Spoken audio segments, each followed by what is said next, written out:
ladies and gentlemen, man, we got to get to this first topic, man. Vince Williams officially calling it a career, man. 8 seasons in the NFL, all here in Pittsburgh, out of the 6th round.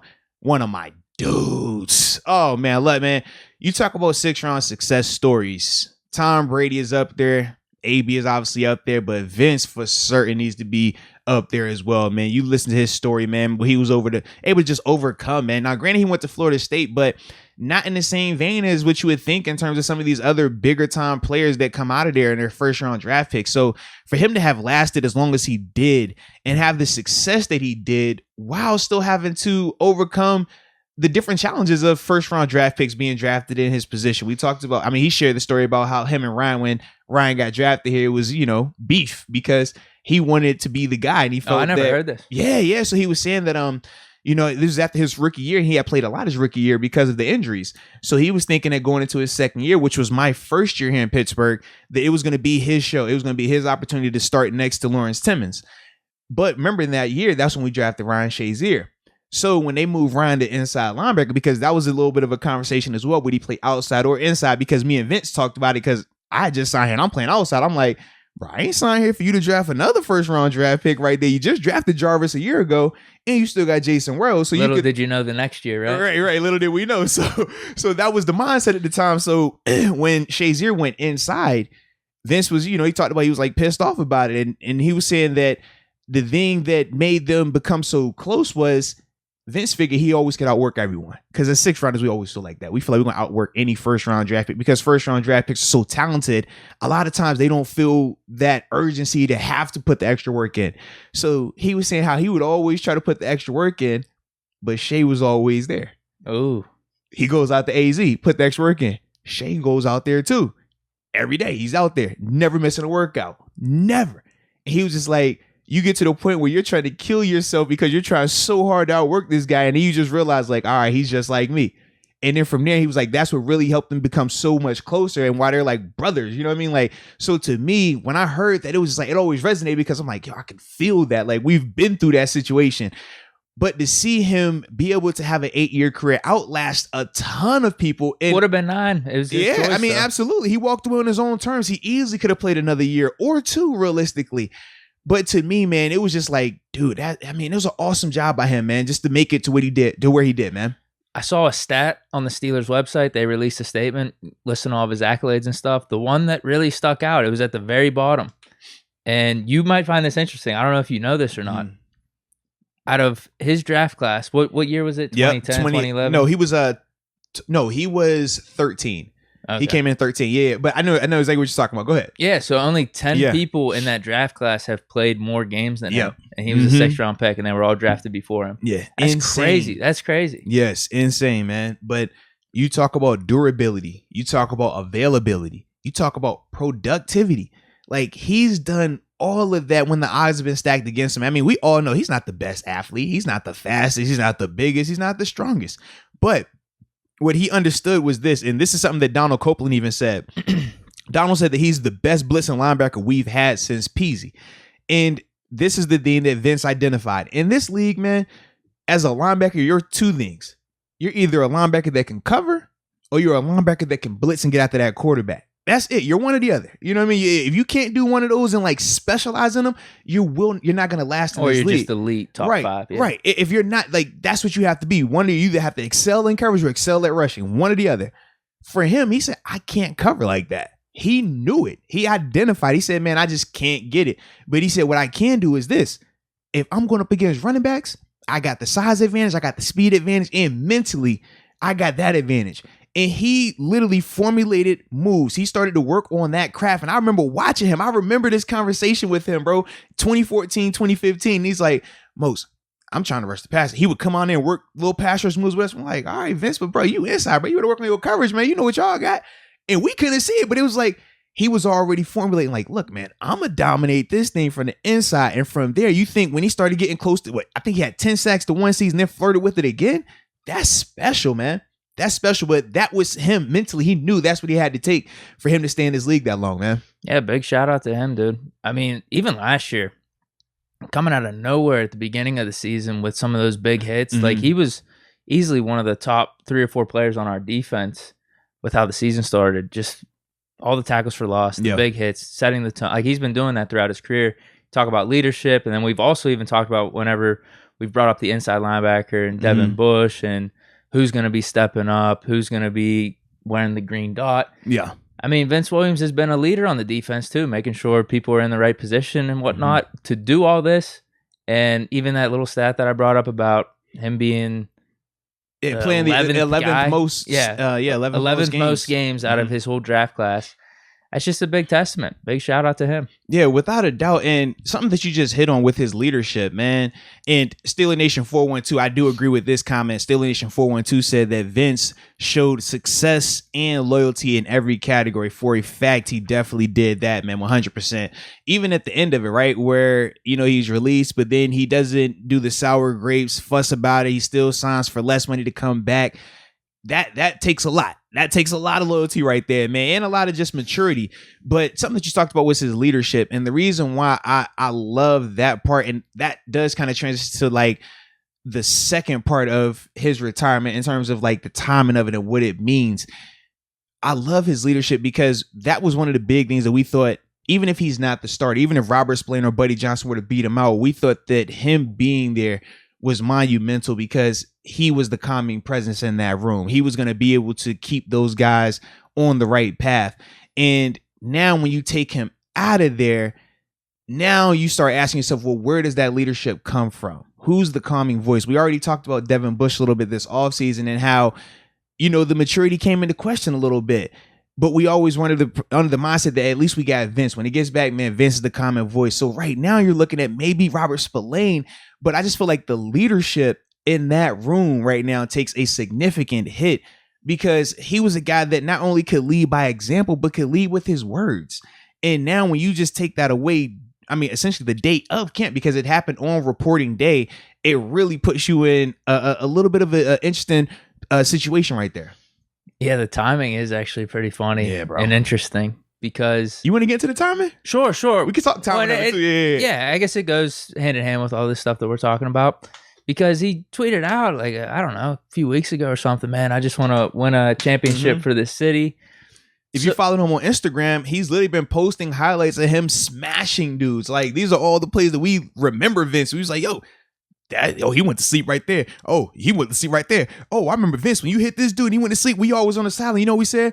You know what Vince gonna do? Sleep button. Like, and then he just retires. I wonder what it was, because I'm not thinking conspiracy thing where Steelers are trying to move him out or anything. And because I don't even know how much cap space we saved with him retiring.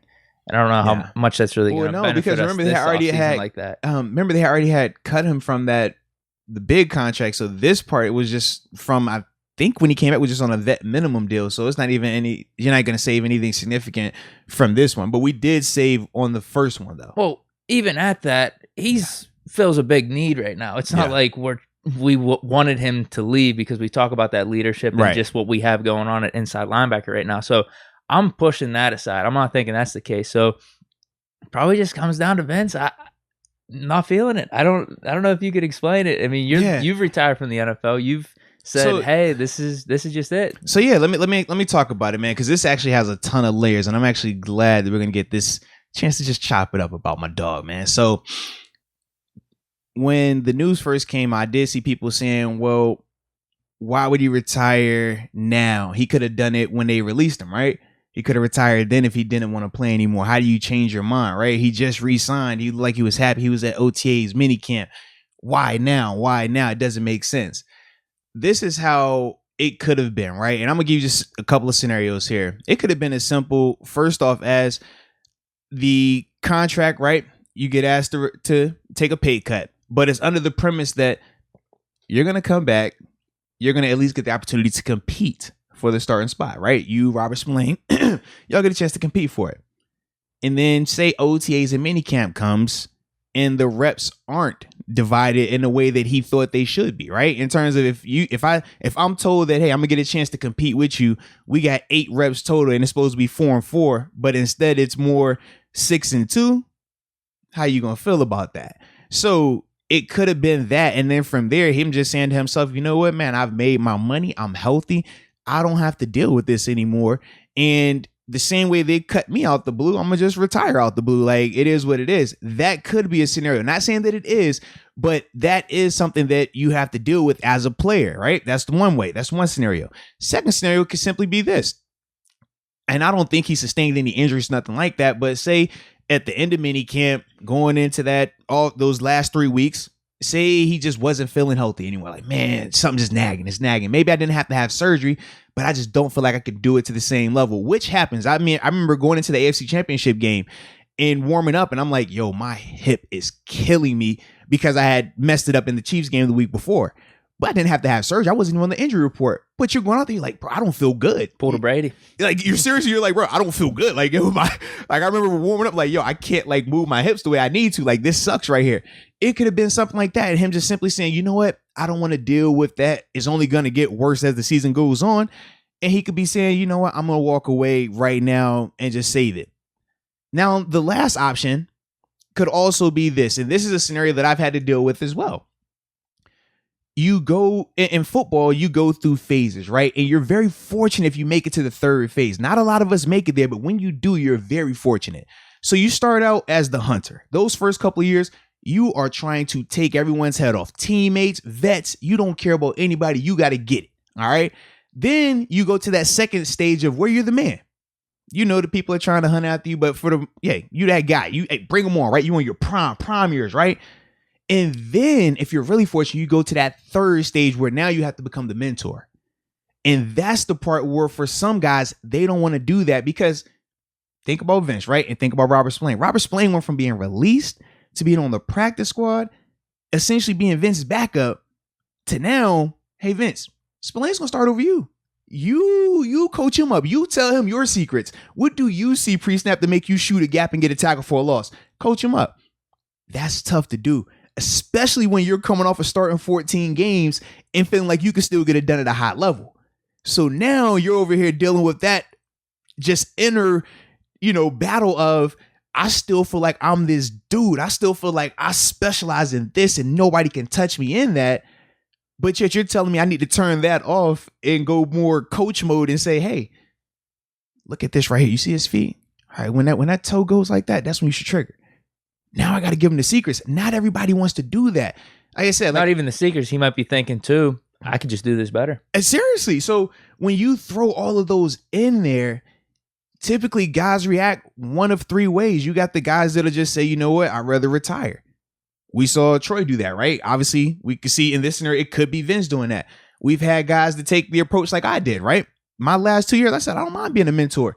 Chicolo went from being a guy that I saw, almost in tears from him being cut as a draft pick to being on the practice squad to, okay, now you're the guy that I'm having to tell you what to do because you're the third rusher now. You know what I mean? Even though I felt like I was a better player. It was just like, no, this is how it has to be. So you have to say, all right, can you do that? For me, I looked at it as simple business. Y'all gonna pay me how many millions of dollars to talk to Bud, to talk to Chick, to talk to TJ? I say, yo, I can do that. I could do it. It was that. I promise you. You're on that premium teacher salary. Listen, I promise you, it was that simple for me. It was that simple. I said, you're gonna still pay me my contract because remember, I was 2 years into it now, and they're like, yeah, we're still gonna. I'm like, I can do that. I will show up to work every day with the biggest smile, and I'm going to coach them. I will give them every trick of the trade that I have, and it was fine. And I got to see the contract. It was great. So that's the other way. But then you have the third. And you got good relationships too. Very true. Very true. To this day, and all those dudes, even Chick, and I laugh with Chick to this day about it because I was like, yo, Chick hurt me the hardest because I'm like, that was the one where I felt like I watched him grow and really he wasn't even the first round pick, right? Because with Bud, I'm like, with Bud, we knew what it was. I'm like, we're going to work together, but I know, bro, this is your spot. You should be the guy. I shouldn't be out here in front of you. I can't do what you can do. So that was always the mindset. But with Chick, it was different. So that was the one where it was like, oh, it would hurt me. But because of that, and because of me being able to be humble and him as well, that's why today we're like brothers, like that's my guy. So all of those things played out. But then the third way you can handle it is the way that I don't necessarily recommend. And that's the way that we saw James Harrison handle it, right? The way we seen Aaron Rodgers handle it a little bit in terms of when James came back, he didn't want to hear of this. Well, I'm not going to be the guy. He didn't want to groom a TJ Watt. Even though he was still loved there, he still wanted to play. You know what I mean? And from there, he decided to say, well, you know what? If you're not going to play me here, I'm going to take the hardball approach and force my way out. And we saw just, even though it worked out for him in terms of him getting his release, being in that situation, it was a toxic environment because of that. And that's not the best way to handle it. So I do think that if Vince wasn't going to be a guy to say, you know what, I'll be humble, I'll, mentor these guys, even though it's killing you, because imagine like at your job right now, right? It only happens in football too. Most people in your job, the longer you work, you don't have to worry about training your replacement. And then, you got to watch him grow and surpass you. Oh, you used to be the CEO. Now you don't watch this person go from nobody to they're your boss now. Like, no, that doesn't happen like that, nor that quickly either. But in football, that you deal with that. So it's such a tough thing to handle as well, man. Super tough, bro. That would make sense. Like one of those scenarios, probably the third one you were talking about, like that they're thinking Spillane's going to get the majority of the snaps. Probably seems most likely based off some of the stuff that we were talking about with the videos and the tweets of him being excited to win a Super Bowl for Pittsburgh. Do you think there's another scenario though? Because I know we've talked about your last couple of years with the Steelers and in the NFL and what you were thinking about retirement. I mean, that may have been part of it, but you were also talking like, I got some other interests. Yeah. I got some other things I'd like to try out, media and stuff. Do you think maybe he was just not feeling football anymore? He's thinking about something else? Honestly. Or is that, you think it's more of what you were talking about? I think it's one of the ones that I had dropped solely because knowing personally Vince for 4 years, bro, as a teammate, this dude is a football junkie.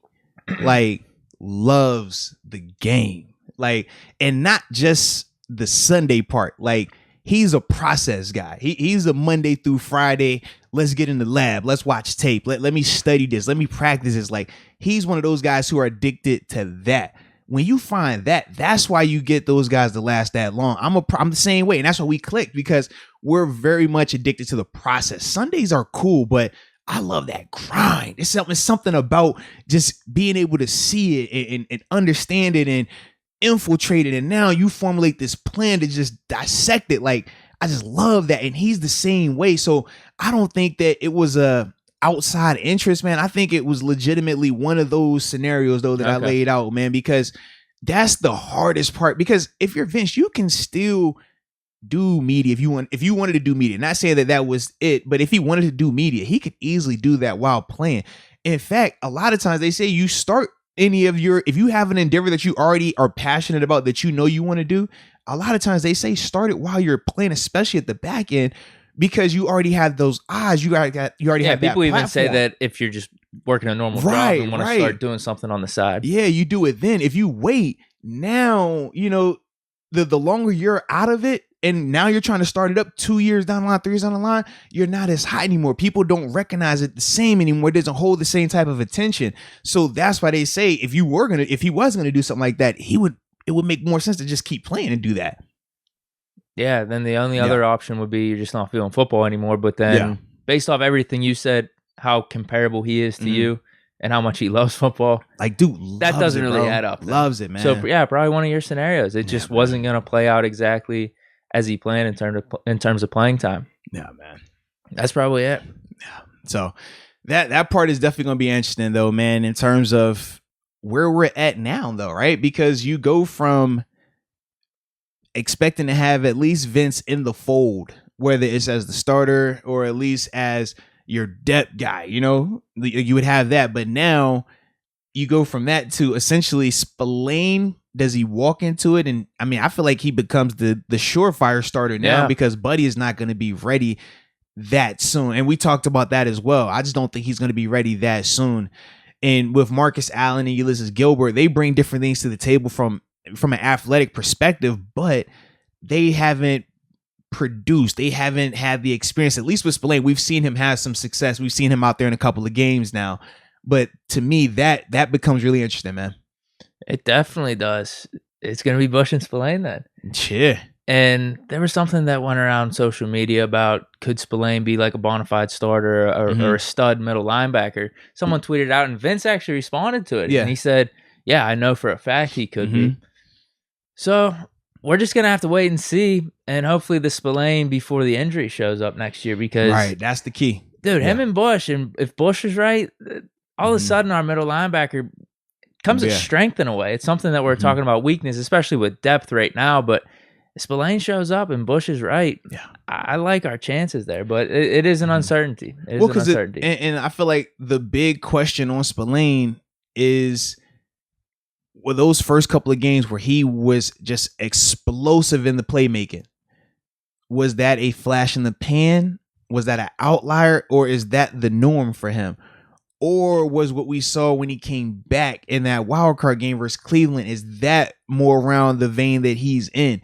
And we're going to find that out. I mean, nobody has the answer to that. I don't have that answer. Nobody has that answer. You can make speculation since the Steelers seem that gung-ho on keeping Spillane or having him playing a majority role, that they're thinking it's just the injury. Yeah. That's why he showed up like that against the Browns. Yeah, because I part of me thinks that, but then the other part is like, well, why did they even bring Vince back then and draft Buddy Johnson in the fourth? If you're going to draft Buddy in the fourth, Buddy is more athletic than Vince. If you're going to ride with Spillane, why even worry about Vince? You know what I mean? Like, because we already talked about the money that they would save by doing it. Yeah, that's the only part for me where I'm just like, I can see yes to one part, but then I'm also just like, maybe that's what it was, though. Yeah. That's why Vince ended up retiring, because the Steelers viewed it as more of a nice depth move in case Bush gets hurt again or Spillane gets hurt. Like, Vince can just come right in, and they were always going to plan on having Spillane start or have the majority of the snaps from the start. Yeah. So maybe that's why it was Vince, because he'd obviously be more ready than Buddy Johnson to step into that role like mid-season in case of injury. It's true. And then he could also give you that leadership and mentorship before the season and just